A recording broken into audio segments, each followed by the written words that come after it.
Hi and welcome to the Passport to Success podcast, where in this week's podcast we'll be looking at how the PGA Tour and Twitter have expanded their live streaming partnership, how CBS declined a medical marijuana advert for the Super Bowl, the merger between the Facebook apps of the Messenger, WhatsApp and Instagram, and we'll be looking at Instagram grids.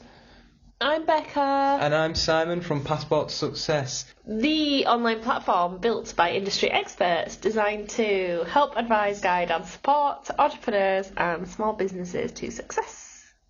We got a new tagline. I forgot about that. That's why Simon forgot.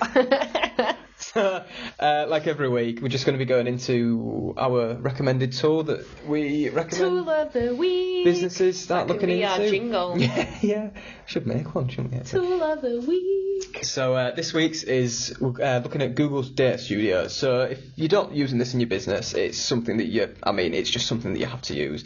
It's completely free and there's pretty much absolutely no negatives against it. It's quite user friendly once you get into it. It's the same with anything, you have to practice a few times and it is quite easy to use. It's just getting used to it all, but it doesn't take long. There's not a lot of time needed to be invested, if that makes sense, to actually make sense of it. Anyway, and basically what it does is it lets you pull all the data from your Google ads, Facebook ads and your Twitter analytics, etc., and compile them automatically into a report, which then breaks it down even further.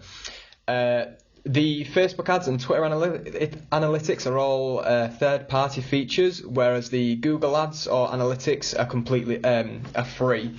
So it's a great tool if you want to understand how well things have performed and what changes need to be made in order to improve performance. You can actually find this at datastudio.google.com. Because that's a problem with sometimes you put stuff into place but you forget to measure them, so you don't really know if they're working for you. Yeah, exactly. It's just really handy all around, no matter how small your business or how large your business is. It's a really just handy tool, just being able to pull everything together into one report rather than having to manually do it and spending hours.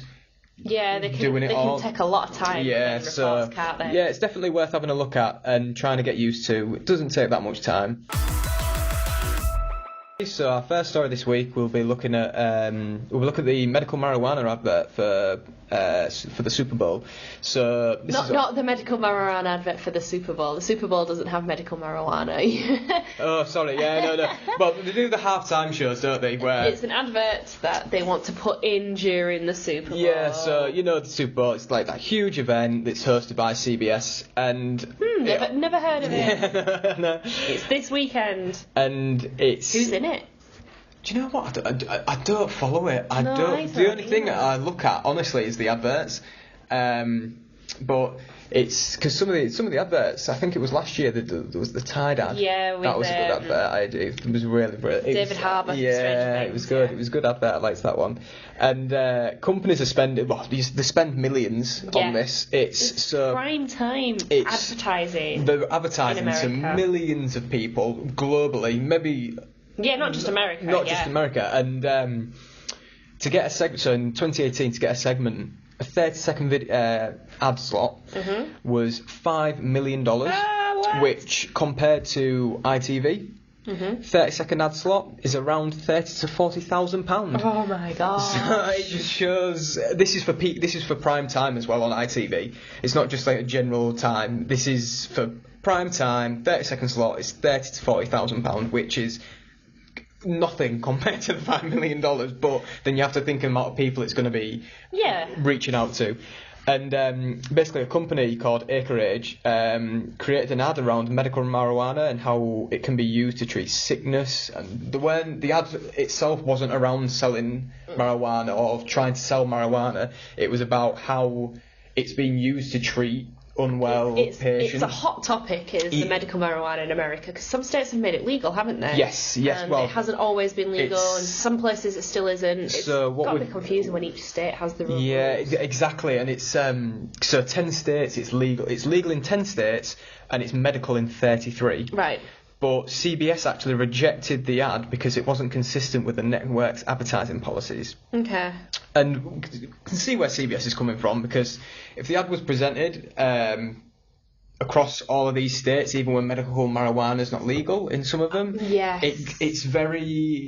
it causes a conflict of interest. So if you looking to advertise, you should be careful what ads you are actually wanting to present to, and make sure you're actually aiming towards the right market. Yeah, because if you put your advert out about medical marijuana and you're in a state where it is illegal, you're kind of like, well, what's the point of me seeing this advert? Exactly. I can't do anything about it. You don't want to face any backlash either. There could be rules and regulations in place. You need to make sure that you do the research that's required to make sure that your ad is, one, actually reaching your target audience, and two, is in regards with all the is completely in line with all the rules and regulations and laws behind it.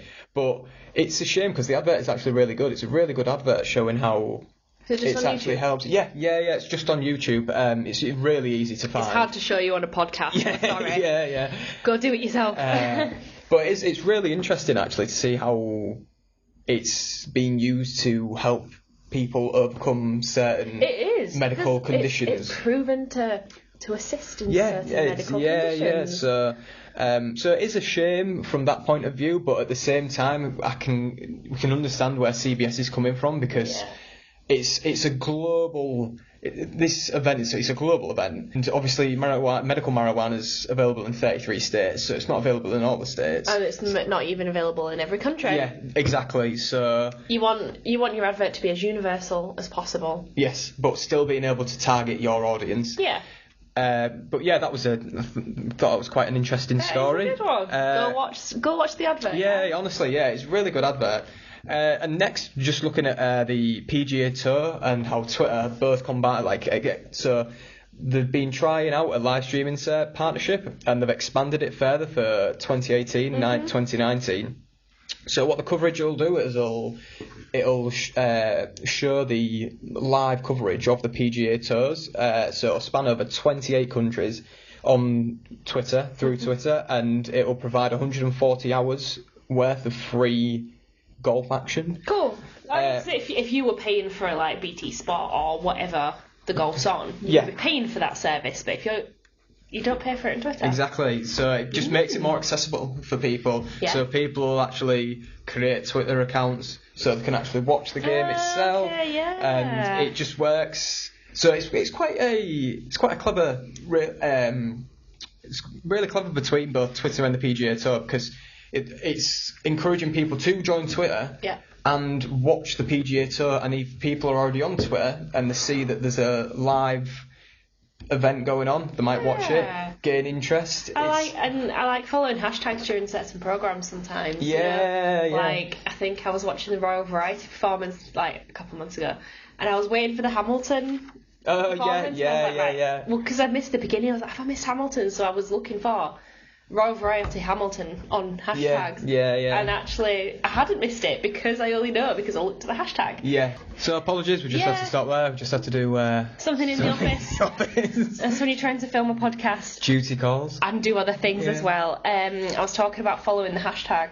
Yes. For Hamilton that's for it, the Royal Variety. So if like the live stream of the PGA Golf, the hashtags will be going, so you can follow it as well. Like, I really enjoy following the hashtags during certain moments. Yeah. So it's quite nice that there's the opportunity now to watch it live on Twitter. Yes, and it's good because obviously Twitter have been looking at how streaming services have become, and PGA Tour have been looking at how streaming services have become huge. Everything's recently. instant. Yeah, isn't it? you got Twitch. Instant. You've got Netflix example for like video streaming. You got Twitch for like live like streaming. Video gaming. If people are playing recording themselves playing video games, that's on Twitch.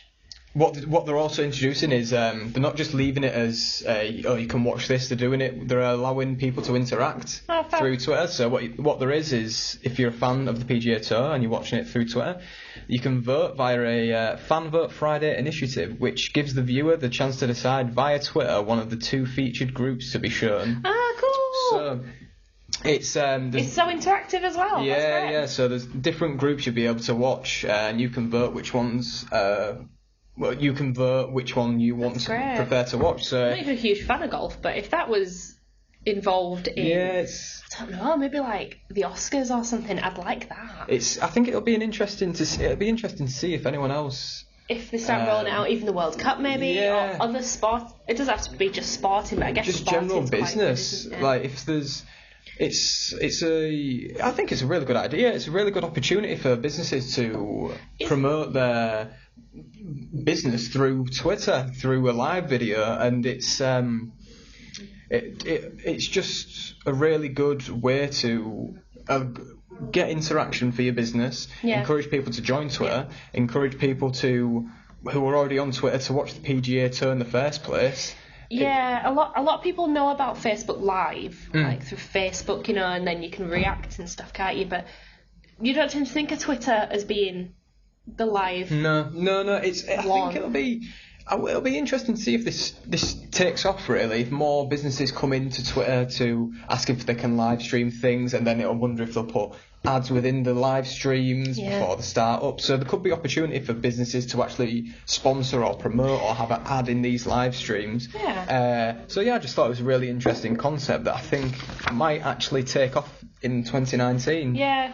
Maybe to include more lives into your social media strategy. Yes. Lives create quite a lot of engagement. I think we mentioned it last week, didn't we? Lives are always really, really good because people can get an instant answer straight away if they've got a burning question that want answered. Yeah. So lives are good. Lives are always good. Just remember when you're filming lives though that it does give you a countdown, but how many lives have you seen where people start and they're looking a bit confused or grumpy? So just remember, practice your lives. Yeah.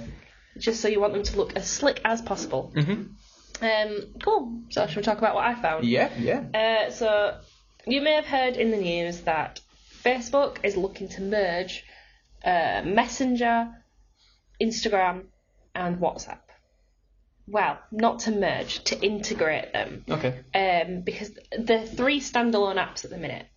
And they're going to continue to be standalone apps, but it's the messaging algorithm infrastructure, the underlying messaging thing that's going to be integrated. Okay.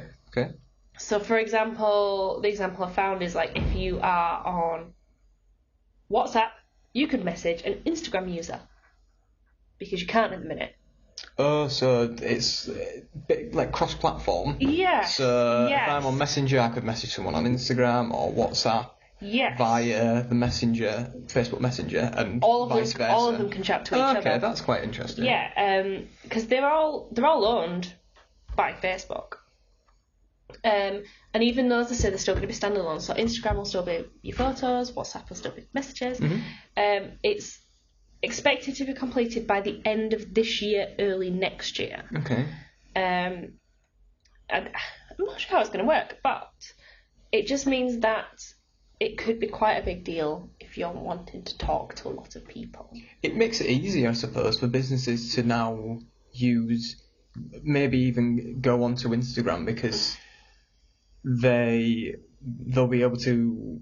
They won't miss any messages they might receive from customers or clients, for example. It's tough if your business isn't particularly visual, because that's what Instagram is. Yeah. It's photos. Yeah. And if your business isn't suited for Instagram, there's no point in having an Instagram platform. Oh, no. Because you just don't want an empty profile or a sad-looking profile. So it just means that if for some reason you have a particular client who's only on Instagram, you'll probably be able to message them. Yeah. So it's because Instagram's founders, they left Facebook last year, didn't they? Yes. And also WhatsApp founders have departed for similar reasons about losing, Facebook kind of taking over. It's all internal politics. Yeah. However, according to the article that I found, it says Facebook hasn't yet provided specific reasons as to why they're looking to make the change, but there's got to be a reason why they're doing it now. Yeah. Because of course there is. But that could all come out in time. This is fairly recent news. So one thing that could be good is chatbots. Yes. Because there's a lot of chatbots on Messenger, isn't there? It's fairly easy to set up. More and more businesses are using a chatbot. Because it acts as like a sort of a first initial sort of interaction where they can then direct the customer in the right direction. So they are becoming more and more popular. They are, and as it stands at the minute, you can't have a universal chatbot for the Instagram, WhatsApp and Messenger because they're all different. Yeah. But within, if they all integrated, it would be the same chatbot. In theory, you know, I mean, glitches happen. They might not work, but if it does work and if they do integrate successfully, you'll be able to chat to everyone, and you can have it, and it can reach more demographic, more diverse population, because not everyone is on all of them. Not everyone's on Facebook, not everyone's on Instagram, not everyone uses WhatsApp. So if you can access all of them with one chatbot, you'll be able to reach a lot more people. Yeah. And the second thing that the authors picked up on this article is they've said that it's an alternative to email. Email marketing is pretty big, but it's pretty faceless. Yeah. And I think people are now getting more and more aware of spam emails. I mean, I very rarely open up emails unless I know what it's about. The issue is with emails is you could get 100 a day, 1,000 a day. I don't know. But there's a point where you look at it and you're just like, nah, I'm not opening that. Straight to delete. You'll just ignore it. Whereas if you are messaging on social media, people are probably more likely to respond. If they're an existing client, it makes it easier for them to respond to you because social media is so instant. They can message you and you can receive a faster thing. But if for some reason they email you, pardon me, you might be out of the office, you might not have a chance to check your emails, you could be in meetings. So this is an easier way to get in contact with you and your business. So it'll be interesting to see how businesses towards the end in 2020 actually use these platforms and try and use them within their business to make it easier for clients and customers to actually contact them. So it'll be nice. Sounds really bright. Yes. And we've been talking about Instagram, and we're going to continue talking about Instagram. Because we mentioned earlier about, you know, you might not have a very visual brand, so there's no point having an Instagram feed if you're not going to regularly update it. But we're going to talk about the benefit. Because Instagram's so visual, if you have an Instagram profile, you want to make sure that it is instantly beautiful. Yes. So when people go on it, they will see that you're professional, that you take, you know how to work Instagram. It's such a good platform if you've got pictures that or images that people will really be, wow, I'm interested, if that makes sense. So like, it's such a visual platform. I love Instagram. Yeah, it is really, really good. It's grown on me. I never used to. Do you know? It took me ages to make an Instagram profile. Yeah. And then I thought, do you know what? I'll go on it, give it a shot, and I really enjoy it. It is really good. I really like it. So you need to think about your branding as well when it comes to Instagram, and we're not necessarily on about your logo, but it's your aesthetic.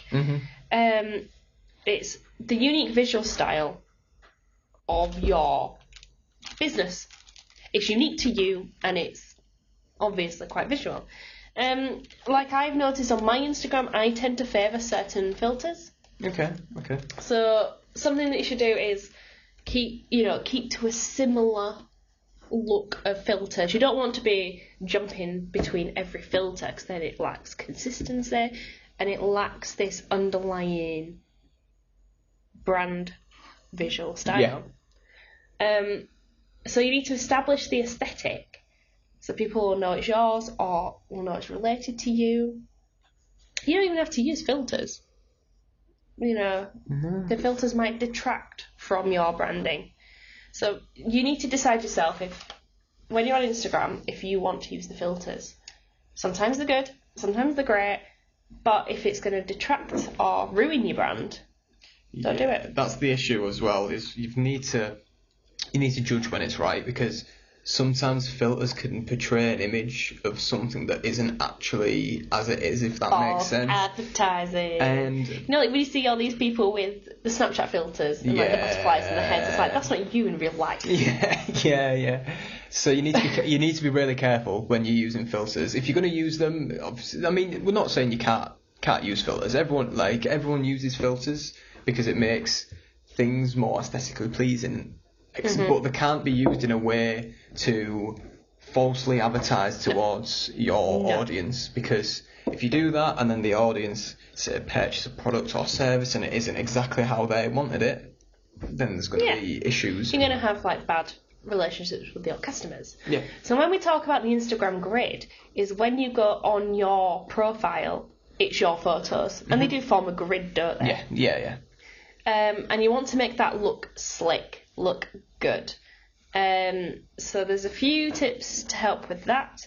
And we're also going to talk about, have you seen on Instagram, it tends to be a trend now where people have a big photo made up of 9 smaller photos.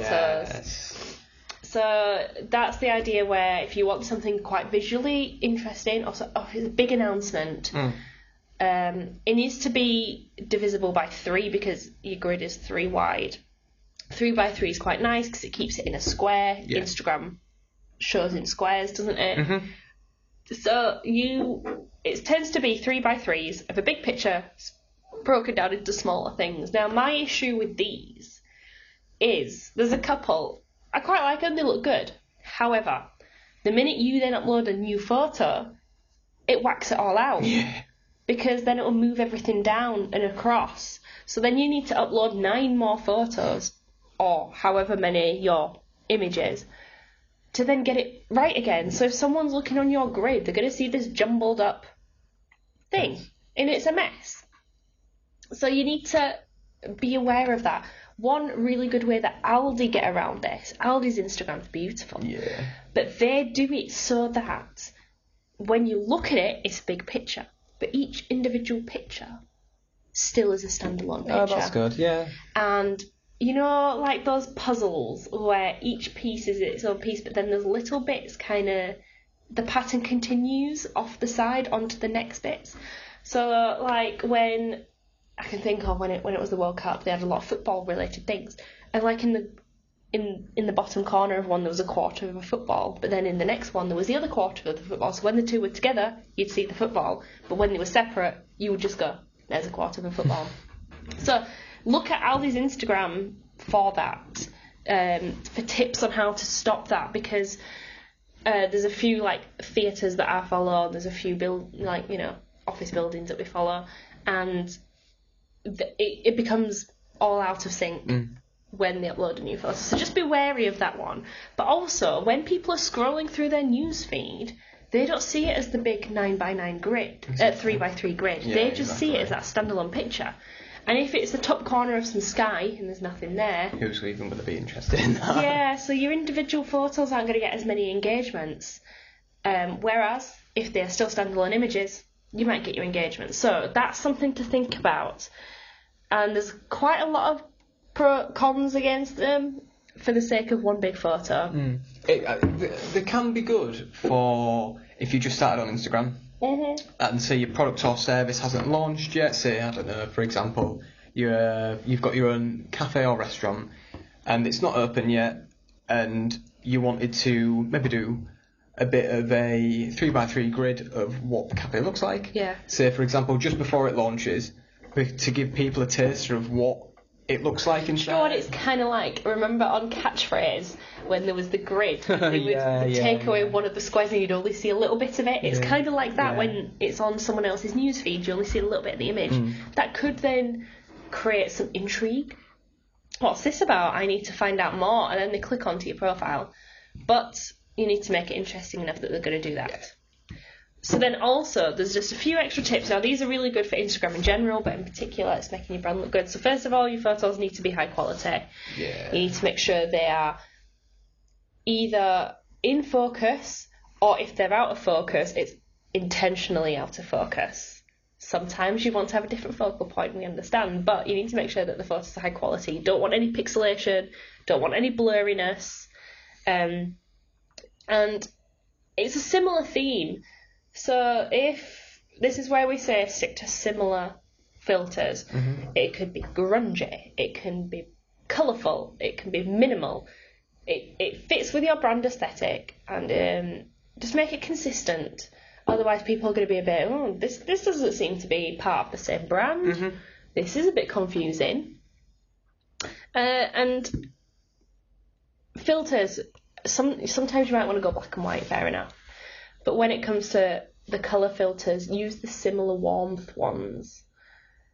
It's all about the consistency. And photos use the same borders, or don't use borders at all. You can have additional apps that, because Instagram is a square, that's how they see it. You can have landscape photos, but they become cropped, don't they? Mm-hmm. You can get apps which keep the portrait or landscape. By placing a border around By placing the border around them. But if you're going to do that, do them for all of them. Mm-hmm. Or don't do them at all. It's a bit jarring when there's different styles. As we say, it's all about consistency.